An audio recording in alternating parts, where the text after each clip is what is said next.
Holy moly. All right.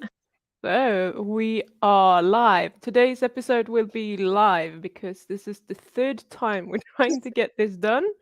We actually got it done once, but the recording didn't upload. So here we are again.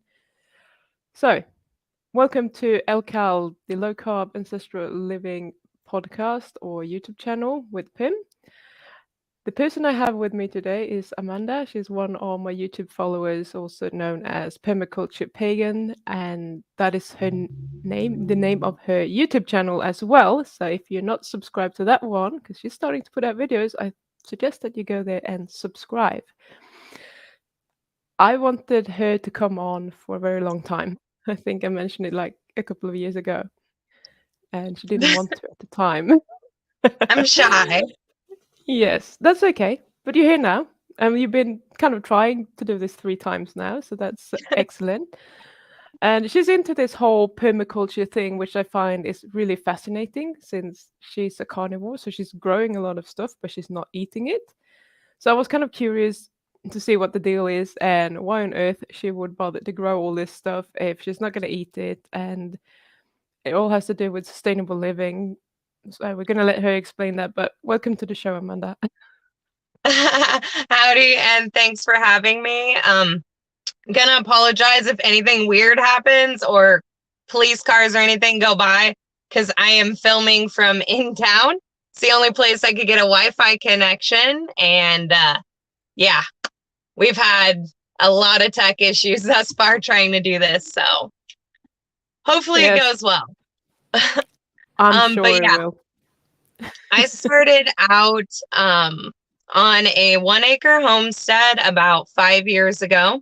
When we originally moved out there, I wasn't carnivore, so my main focus at the time wasn't really about producing a whole lot of meat. We were trying to be sustainable, healthy eaters, and so we were vegetarian at the time. And I learned my first year how hard it is and how unsustainable it is to try to live on a plant-based diet while growing and providing all of your own food. Yeah, out in nature, there's animals that like to come through and wipe out your entire crop in one night. And when you only have a certain growing window, like here we have really harsh winters. We can have some pretty rough springs, as I was explaining, where we get massive temperature shifts. So there's not always food available outside.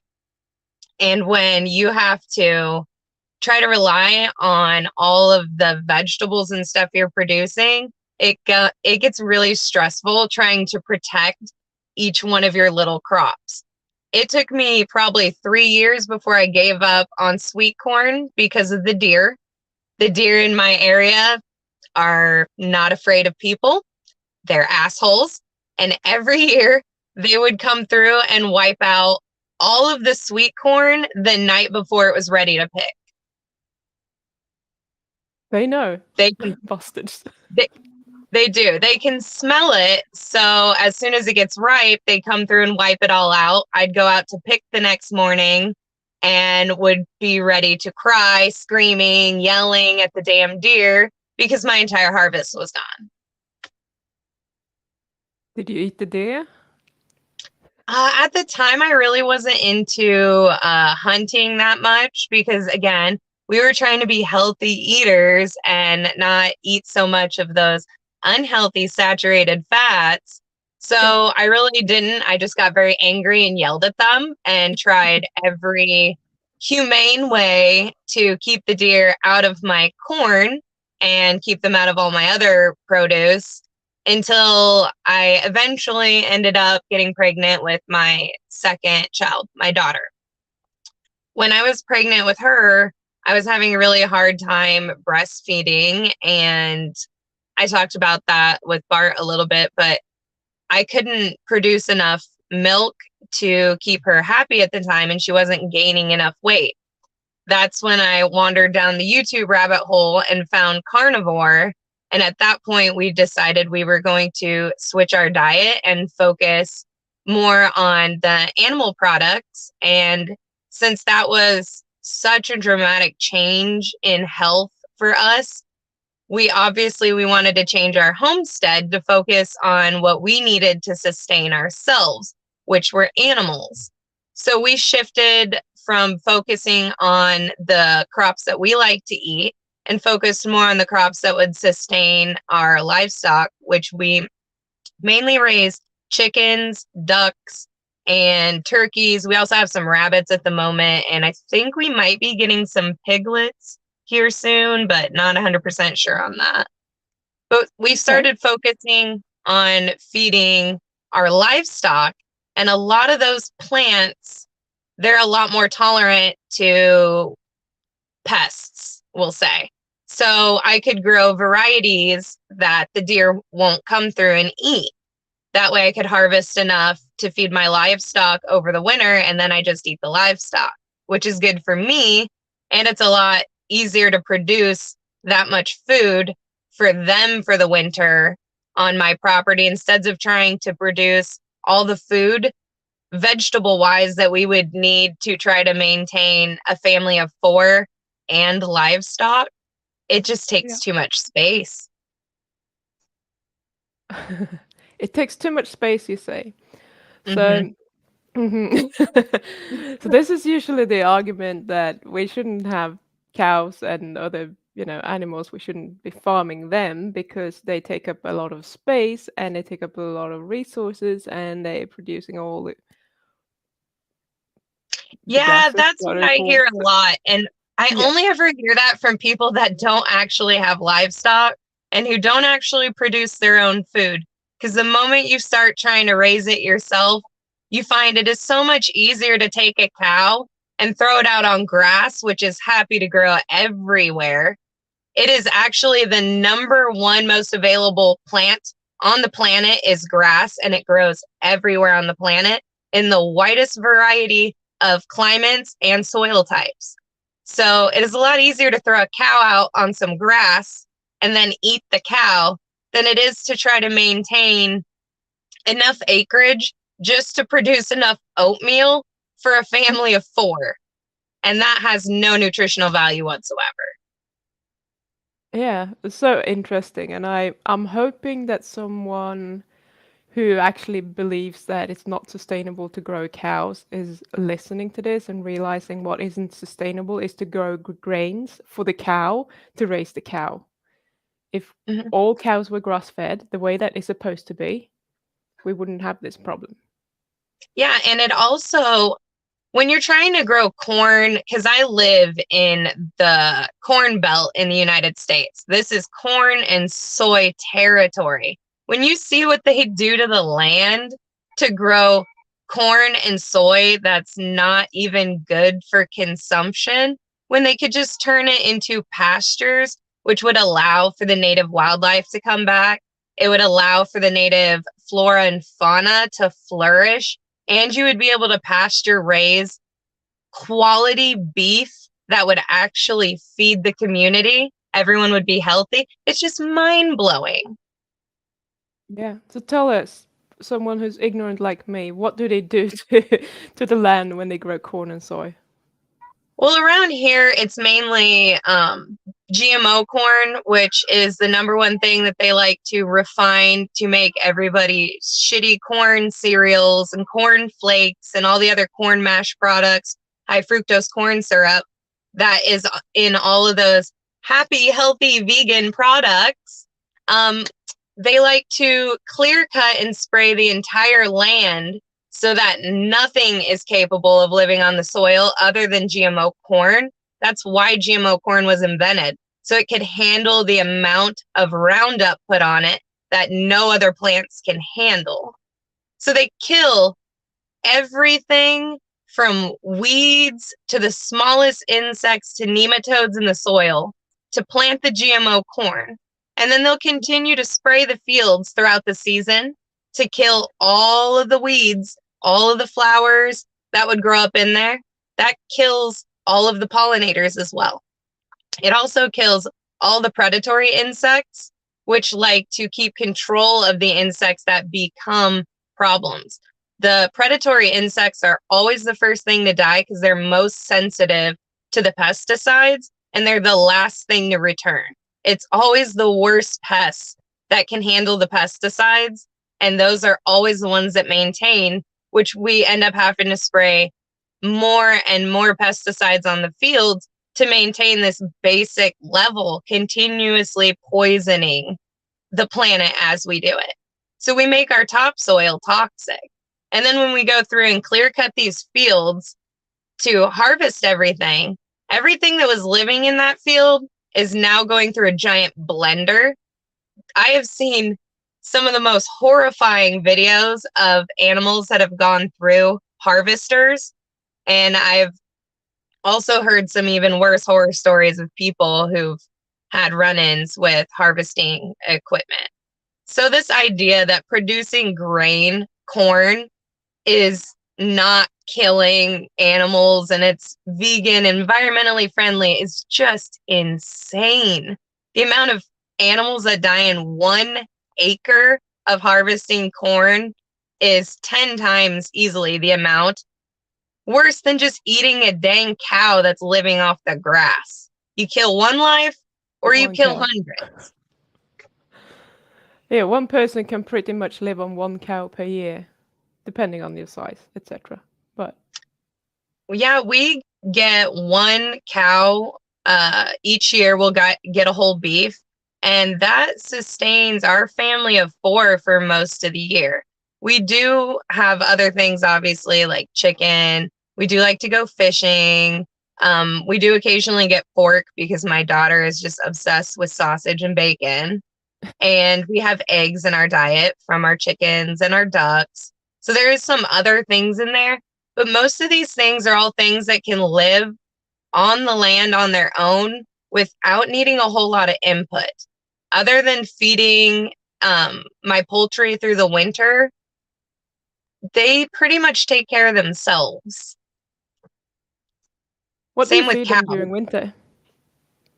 A lot of pumpkins. We grow a lot of pumpkins and different varieties of winter squash. And we grow sorghum, and we grow some corn varieties that are pretty looking, like rainbow glass corn. And so they'll get a lot of that kind of stuff.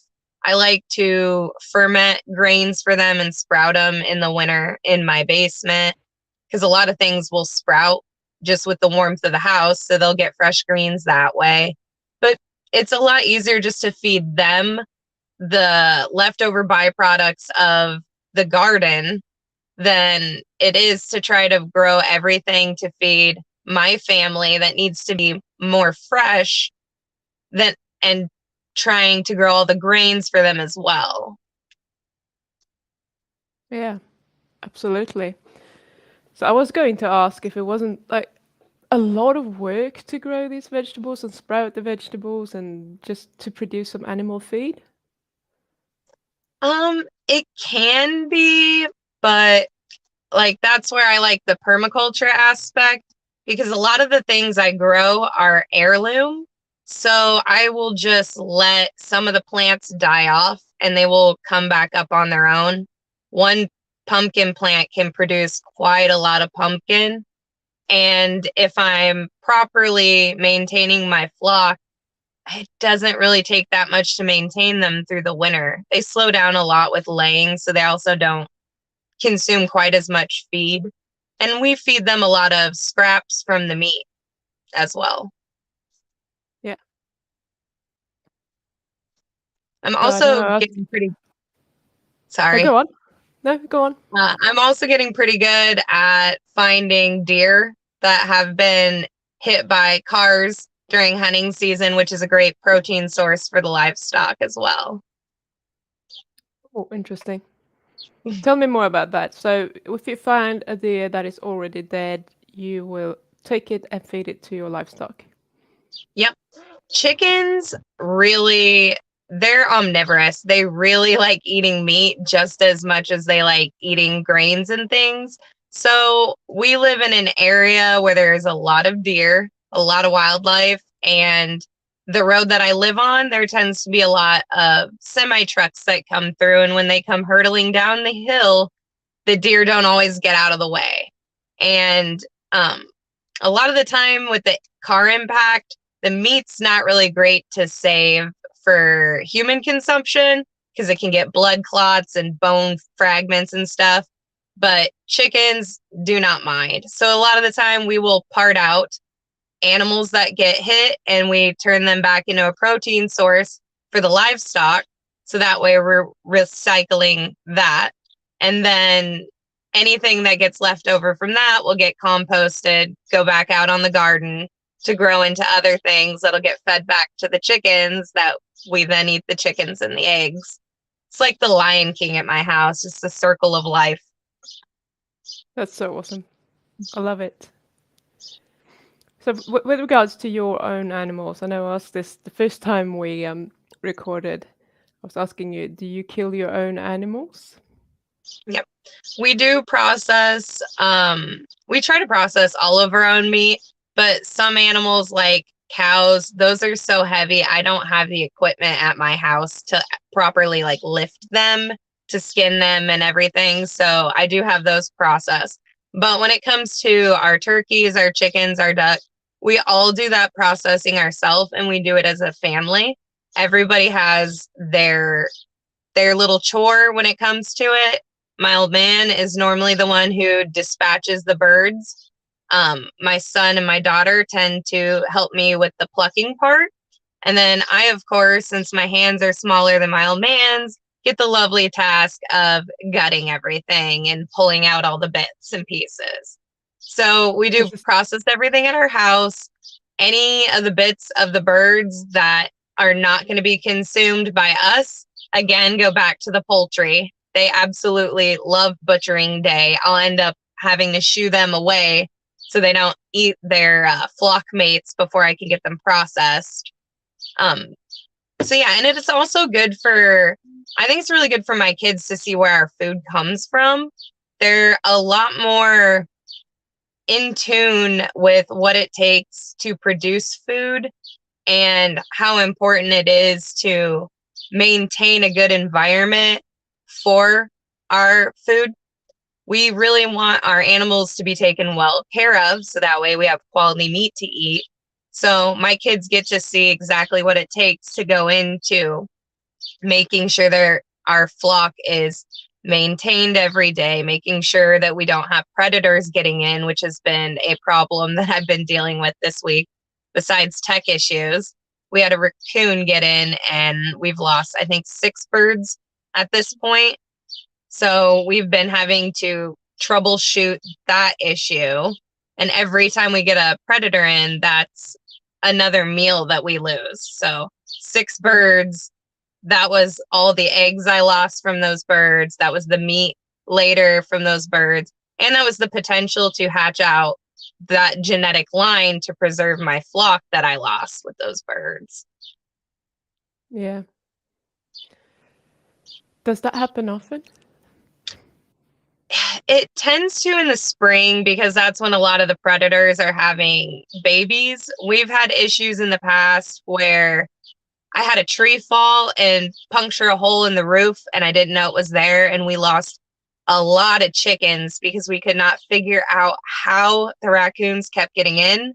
Raccoons, I don't know if you guys have them in New Zealand, but they have little hands and they are really good about getting into everything. They can unlock stuff, they can climb, they're really good at fitting through small holes.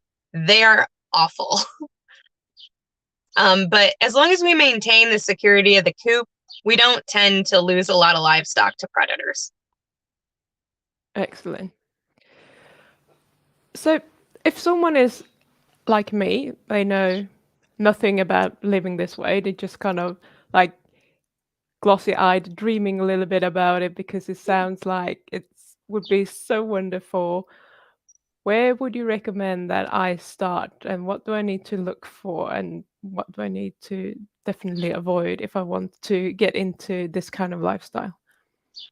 Well, I mean, I would start with it always depends on where you live. So start with looking into what is allowed in your area. I know there's a lot of people in urban settings that don't really want to get into the homesteading scene because they don't think they have enough space. Well, when it comes with carnivore and homesteading, you don't need a lot of space. You could always go hunting and fishing if you have those opportunities, depending on where you live.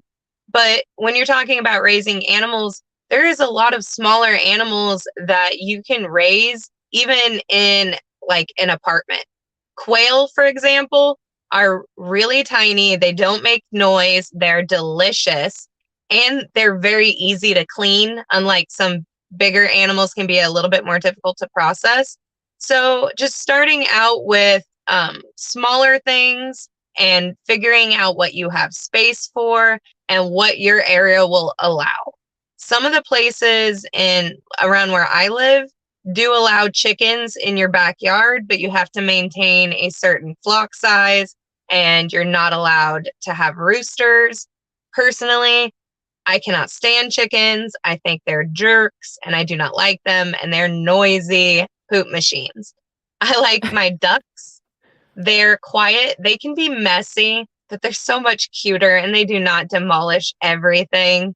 The chickens have a tendency to get into my flowers, and I have an affinity for plants. If you've ever talked to me, it's pretty much plants and soap. So when the chickens get out and start scratching up my heirloom plants, I get pretty unhappy. But you do like eating them. I do like eating them. I'm allergic to chicken eggs, so I don't really eat chicken eggs, but I'm not allergic to the meat for some reason. So I mainly eat duck eggs, which is why we have the ducks, because I don't really care to eat duck meat. We went through this last time. I don't think I know how to cook it properly. I've had it once where I think I cooked it bad. So when I process my ducks next time, I'm going to have to try some different recipes and see if I like the meat better now. I was also Yeah. vegetarian at the time, and it was kind of rich to me. Yeah. When it comes to ducks, I mean they're also omnivores, right? hmm Ducks actually eat a lot more plant matter than chickens do. Chickens tend to lean more on a higher protein diet, so they tend to eat a lot more insects and stuff, whereas ducks don't need quite as much protein as chickens do. So for example, I have a little turtle pond where we have two yellow-eared sliders. I grow duckweed in the turtle pond so I can go scoop big netfuls of it and I throw it out to my ducks in their little pond in their run, and they love eating the duckweed and stuff. So it's a lot easier if you're growing vegetative matter for ducks, and ducks don't tend to tear everything up. They have soft bills, so they don't go through and peck things. When I was trying to grow heirloom tomatoes, the chickens would go through and they would peck one hole in every one of my damn tomatoes that they could reach. So everyone would rot before it ripened. Excellent. I've seen something similar back in the days when I grew tomatoes in the UK, but I don't think they had chickens in my garden. But I don't know who was it. Probably some random birds coming down, and they just kind of picked holes in all of them. I was like, just eat one for goodness sake. So annoying. It's always the And green ones too. yeah, I can't really remember. I just remember there was like, yes, here's one that starts looking like I can pick it soon. It's like, no, it has a hole as well. Yeah. Anyhow, ducks. I love ducks. They're so cute. I want ducks. Ducks are But my favorite. I would definitely recommend those. They're a lot easier to take care of than chickens. They're more tolerant to the weather, they're more tolerant to being wet. The only real downside to ducks is because they're waterfowl, they really love water. They tend to make a bit of a watery mess, so making sure you have a good area that drains well can be an issue, and they do have watery poops, so that can be a little bit more messy than chickens, but I'll still take ducks any day over chickens. yeah, for sure. Our neighbors have ducks, and I'm always kind of like, ooh, because they always throw out heaps of bread for those ducks to eat. And I'm thinking, surely there must be something better to feed them. And it seems like you are mostly feeding them different kind of vegetables, and I suppose they get some of that deer meat as well while you're at it, or not? They don't really tend to eat the deer like the chickens do. The Okay. chickens are little raptors. They go after the Yeah. deer like piranhas. The ducks really like more invertebrate animals, so like snails, slugs. I said invertebrates and then immediately include an animal with a shell. Uh, and they eat a lot of worms and things like that. Yeah. That's why they're great companions in the garden. If you're growing like lettuces and things like that, they're really good about going through and eating all of the little bugs that tend to be pests. They're really good with growing berries too, because where we live, we have invasive Japanese beetles, and the ducks love to eat the Japanese beetles. So they'll go through and just snap up every bug they can get off your plants without That's damaging so the good. plant. I love ducks even more now. I really want some. Everybody should love ducks. They're awesome. Yeah. And their dogs used to always sneak through the fence into our landlord's place, and they have a lot of land, and they literally walk on a row, and it's just like wagging past all of them. And when there was, we had a lot of rain, so the river down here flooded, and there was a lot of water, and it just used to come there every morning to just swim around in the pond there, and then go back home in the evening. Unfortunately, the landlords they have a strange relationship because the landlord's dog that they've only had for like 1.5 year likes to kill the other neighbor's chickens, but I haven't seen Uh, him kill the ducks yet. So there was some conflict there, but now they're not allowed in here anymore, so I haven't seen them. um, But they're so bloody cute. I just love those ducks, and I'm like, I need ducks. I'm kind of obsessed with them. yeah, I've talked to you about that before. I think that was actually one of the first things I talked to you about in one of the first live streams I caught of you and Bart was ducks, because Yeah, ducks are awesome. yeah, they really are, and I'm gonna get them when we get our own piece of land. I don't dare. I mean, we don't have a lot of space here, but even if I had them, I would be kind of nervous about the landlord's dog jumping in and killing my ducks. So I think Yeah, I'm going to avoid that. I don't want that. I'd I'll be I'd upset. be pretty upset at the landlord if his dog got my dog or my ducks. Yeah, he likes to sneak in here, and then my dogs go crazy, and we have like a dog party. Anyhow, he's not. He's just kind of pissing and shitting around a bit sometimes on our bushes for some reason. I found big dog poops on our bush, and I'm like, why on earth is he doing that? That's hilarious. Yeah. Anyhow, that's completely off topic. So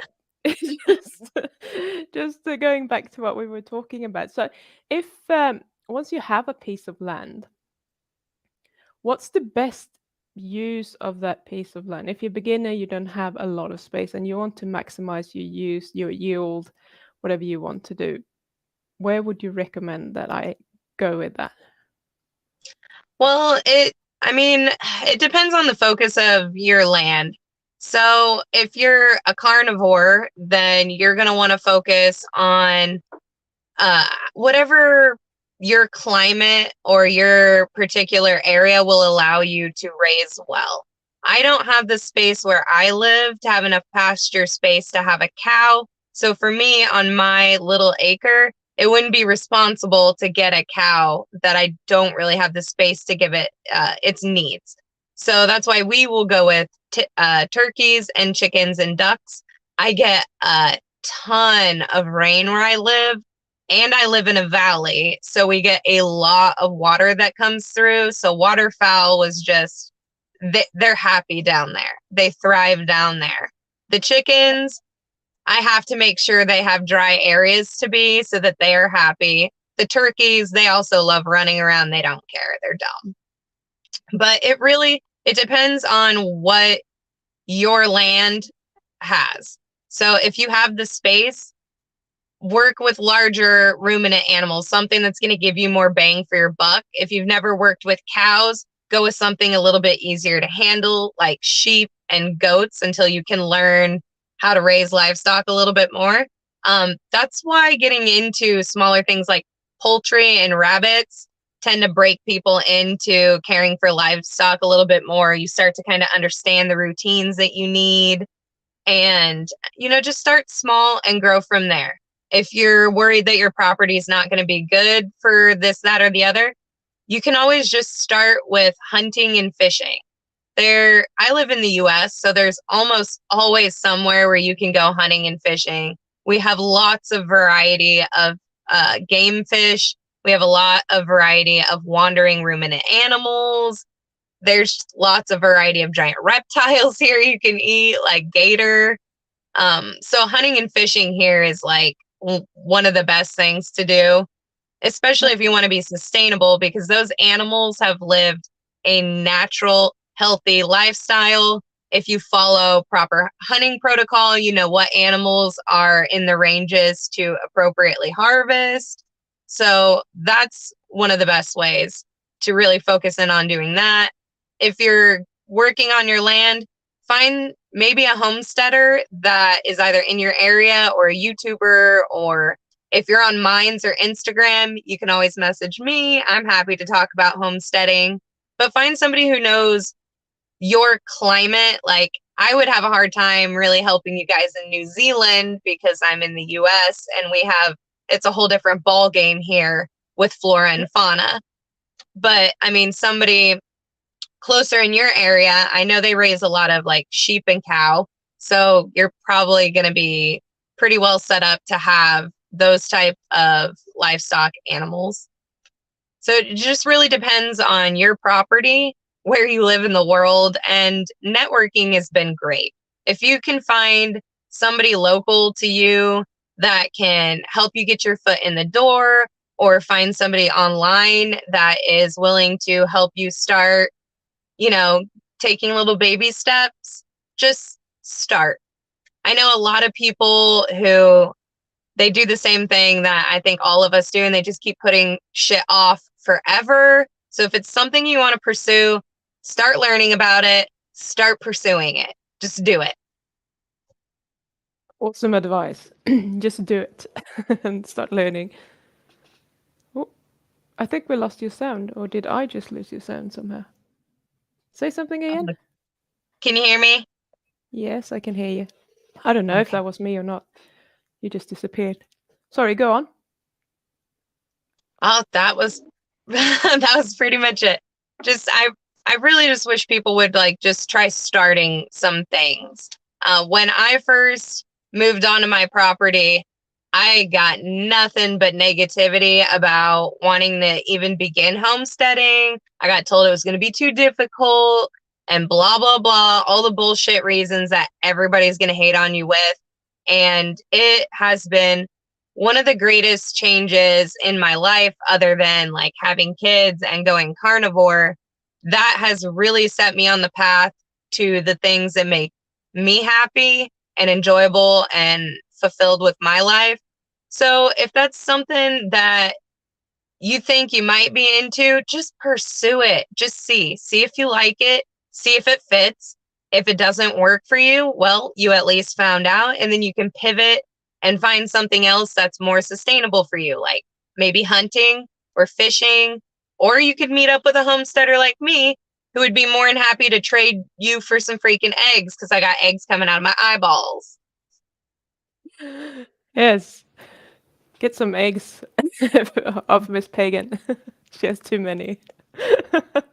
Do you sell your eggs, or how do you get rid of them? Um, I mean, we eat a lot of eggs, but at the moment, I'm really burnt out on eating eggs, because when I went through priming and stuff, I was eating eggs sometimes twice a day because I was just craving eggs. And now I've eaten so many eggs, I could care less to eat another egg for a while.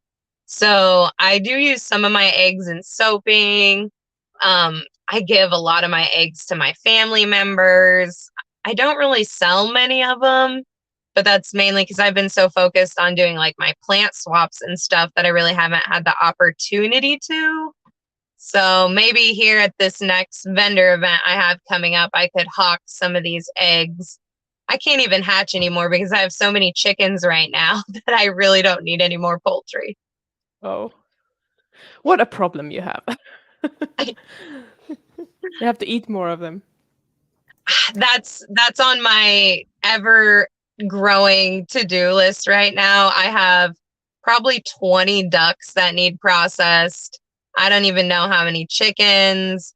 And then here in a couple of months, I have 7 turkeys at the moment that are growing out. So if I don't get to those in a timely manner, they can hit 40 pounds, 50 pounds, and they become a pain in the ass to process. So honestly, are turkeys as vicious as the rumor says? My No. turkeys are big dumb idiots. I love them. I'll have to get some of the videos of them when I'm out in my garden. A lot of the time, those little idiots follow me around in a little pack, just making little turkey noises. Oh. We had one actually. It was a white-breasted one that lived on our property for about 3 years. We just never ended up eating her because she was so friendly. It was like a dog. She finally passed away about a week or so ago. Her name was Big Bertha. Oh, of course. She was big. Yeah. So just out of curiosity, did you bury her or did you give it to the chickens? What do you think I did? I They don't went back to know. the birds. We split her open and she went back to the birds. Yeah. I just wanted to know if you were human after all, or if you're just like, no, we have to use all this meat. Oh, I am human. I mean, I don't know. Are my lizard eyes showing? I don't Um, know. we try to just recycle as much as we can. So if I'm not going to eat it, I might as well feed the livestock. Yeah, that's awesome. I love that you did that, but when you said we kept her because she was like a dog, yeah, I would never feed my dogs to my chickens if I had any. I'd be Okay, like, okay, no. I did draw the line there. One of my oldest dogs passed away and she got buried. We don't feed our dogs back or our cats because they have more sentimental attachment than the turkey did. But that was a lot of meat on the turkey. My Yeah. chihuahua really wouldn't have fed much. Nope. How much did your chihuahua weigh? Just curious here. She she was about 4 pounds. Yeah, a tiny thing. She was. Yeah, baby. Okay, so you did mention soaps. You do a lot of soaps and salves and that sort of stuff as well. God, Mhm. where do you get your ingredients from? How much do you make of that stuff? And I think that you're selling it as well. So tell us all about that. Well, if I could ever quit having technical difficulties, I might get my online website updated with my backlog of inventory.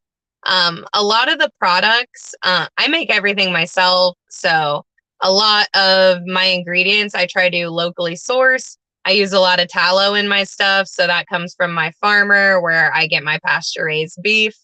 I grow a lot of the herbs and stuff that I use for infusion on my property. It's permacultured with a lot of different medicinal plants. So I harvest those and dry them myself, infuse them in different oils to make my different salves that I use. I'm going to be working on bug bite salve later tonight. I just picked a whole bunch of plantain to infuse in tallow, and I'm probably do a little bit in almond oil uh, for bug bite salve. We have really bad mosquitoes here and ticks and all kinds of different little biting insects. So once spring gets here, I get eaten alive and it takes away the itchiness of bug bites within a couple of minutes. It works so much better than the Benadryls or Caladryl creams or any of the other little ointments that I've tried over the years. So I definitely keep that one around. But I produce as much as I can on my own property. I try to make my products with a majority of animal ingredients. So I know that they're the best quality they can be for your skin and they're more sustainable and locally sourced. That's really been my focus with just about everything is trying to be as sustainable as I can, trying to produce as much stuff as I can myself, which the journey of trying to produce everything myself has really shown me where the boundaries of sustainability are and where more that I need to direct my attention on. So since we went carnivore and I've learned all of the information I have over the years with you and Bart and like everybody else that you guys have had on, it's really helped me focus in on what ingredients I want to have as like my main ingredients to get the actual benefits to our skin and stuff that a lot of us are looking for. So tallow's in everything. Yeah, perfect. I love it. That's awesome. And yeah, you're gonna have to send me that bug salve recipe. I looked up what plantain actually is because, as I told you the first time we tried to do this, for me that is the kind of the more fibrous banana type of thing. But actually, I think we have them growing right outside the door because I've Oh, been pulling up a lot of weeds. they grow almost everywhere. Almost everybody has them either growing around their sidewalks, their driveways. It was known as white man's footprint because it's gone pretty much everywhere humans have gone. And yeah, I don't think there's any areas that I know of that it doesn't grow. And when you infuse that into tallow and put it on your skin, it will get rid of the sting from bee stings, from mosquito bites. It'll take the itch away from poison ivy. And if you directly infuse it in tallow, then it's also really moisturizing and healing on your skin. I need that like so badly. I'm a bug magnet. All stingy bugs loves me. They will just fly straight to me. My mum always sits really close to me because the mosquitoes leaves her alone if I'm nearby. It's That's the best funny. thing she thinks, and I'm just pissed off with it. I've been suffering from that my whole life, and I've never found anything that works. So I'm really I tend to curious to be a try bug this. magnet. I tend to be a bug magnet as well. Apparently, my blood tastes really good because the moment I walk out the door, I'm getting swarmed by mosquitoes or buffalo gnats or some other awful biting thing. I'm also just prone to getting into poison ivy. I cannot recall a year that I have not got poison ivy in at least the last decade. Wow. So for me, I have to have that stuff made up. I've had poison ivy 3 different times already this year, and we're just into the beginning of spring. So I might be making a video here soon on how to infuse it and how to dry it to make a salve. So people might have to migrate over and check that out on my channel. I Yes. did harvest a bunch today, so that will be going up in the next day or two on my channel. I did a little garden walkthrough. So identifying the correct plantain, I pointed that one out in that video. Awesome. That's awesome. I'm almost excited, but we have winter for him to kind of think and do it right. Yeah, I don't know. There's always been something. When I lived in Sweden, it was mostly mosquitoes. Then I moved to the UK, and it was actually quite good. We didn't have many mosquitoes there. And then I moved here, and they have sandflies. Jesus, those are Ooh. nasty. They're itchy. I don't know. They are worse than mosquito bites, in my opinion, at least for me. So I can't wait to actually try that. And there is no beach in New Zealand that I haven't, when you're sitting there for a while and just the sandflies coming from nowhere and they're just there. So, and we live very close to the river, which means that we have a lot of sandflies here. So if I'm out in summer and the sun is out, I'm usually safe. As soon as the clouds come in, the sandflies come up and they just go for me straight away. So it has to be like a blue dome for me to be safe. Otherwise, I'll get bitten. It's crazy. I don't know how they do it, but anyhow, That's how it is here that with mosquitoes. I have a creek right across the street from me or across the roadway. And we live in a really marshy area. So mosquitoes they're just ridiculous. And we have little buffalo gnats.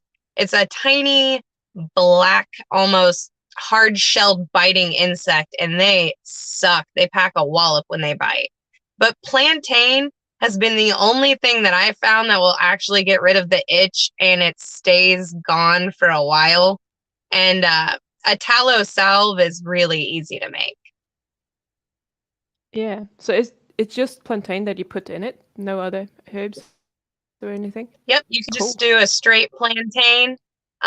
Sometimes some of my other salves, because I mainly use it for when I get into poison ivy, I put another plant in it called jewel weed. But if you're using it for like bug bites, just straight plantain. You can even take the plant itself and just mush it up in your hands or chew it up and rub it onto the area, and that will help get rid of the sting. But it doesn't last as long as if you infuse it in and make it into a salve. It lasts better that way. Is that the leaves that you're using for infusion or all of the plant? Leaves. You use mainly the leaves. Yeah. Okay. I don't need to bug you about that then. Just do it. I'll be fine. So that was pretty much all I had. So I know I said it in the beginning, but Permaculture Pagan is her YouTube channel. And I think you should all head over there and if you're not already. Is there anything else that you want to share with us humans here that know nothing about this, something that we need to think about, or whatever tips, tricks, something that you haven't mentioned? Man, I don't think I could say anything that Bart hasn't said or you haven't said or something that we haven't already discussed. So maybe just come check out my page if you're on Minds. I'm under Permaculture Pagan as well. Instagram, I'm Permaculture Pagan. I'm Permaculture Pagan on everything. If you have any homesteading questions or any herb questions or something, hit me up. I'm almost always available to talk. And I'm pretty proud of myself for not knocking my phone off the tripod this entire time. Awesome. I will get the links up as well. This was a last minute decision. As I said, we we recorded once and her recording didn't upload, clarify. Then we tried again 2 days ago. I couldn't hear what she was saying because of the storms, and we were supposed to do it yesterday, and the storm was even worse. So here we are, and we just decided to go live in like the last 20 minutes, or I decided that. And I thought either she will agree or she won't. But so I will get all those links up as soon as possible so that you can find her and her YouTube channel especially, and just I'll try to find your Instagram, etc. Or you can send me the links to those because I'm not on all these places. So yeah, thank you so much for taking the time and driving into town to hook up the Wi-Fi to get this done. I really do appreciate that. And it's really, really good to have you on. As I said, I've tried to get you on for like 2 years. So it's super cool that you're here, and now I know what you're doing, and I'm even more keen on kind of trying all of these things. And one day soon, I hope I'll have enough money to actually get a piece of land and start doing something myself. So this is awesome. Thank you.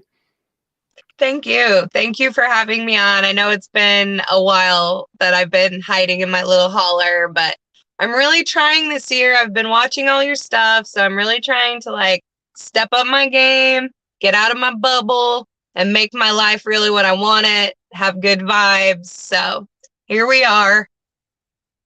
Yeah, awesome. Thank you so much, and thank you for everyone who's watching. I will be back in 2 days with Alex if that's your cup of tea. Otherwise, I'm having an interview with Sally K. Norton on Thursday this week, my time, so probably like Wednesday for you, which will come out next Sunday for most of you Americans anyway, in a week's time. And that would probably be my last interview for this channel before I start doing more of my sugar addiction crap that some of you might be interested in and some of you might not. And if you're not, sorry, that's what's going to happen. So thank you so much. Thank you, Julian. Thank you so much for your super chat. That was really kind of you. And I will see you again in a couple of days. Bye. Bye.